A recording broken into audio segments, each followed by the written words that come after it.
ഈശോമിശിഹായ്ക്ക് സ്തുതിയായിരിക്കട്ടെ. ഒരിക്കൽ ധനികനായ യുവാവ് യേശുവിനോട് ചോദിച്ചു, ഗുരു, നിത്യജീവൻ പ്രാപിക്കുവാൻ എന്ത് നന്മയാണ് ഞാൻ ചെയ്യേണ്ടത്?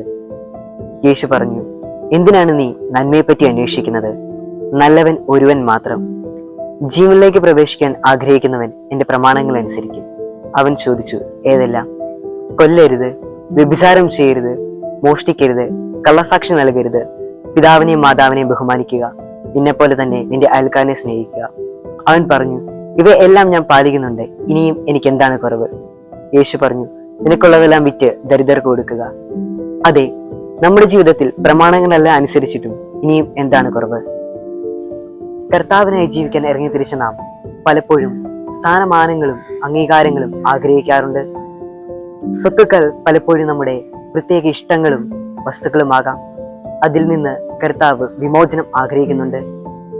ദരിദ്രരെ ശുശ്രൂഷിക്കുവാനും ദരിദ്രരെ കർത്താവിനെ കാണുവാൻ ആഗ്രഹിക്കുന്നവൻ സ്വയം പരിത്യജിച്ച് ദരിദ്രനാകണം.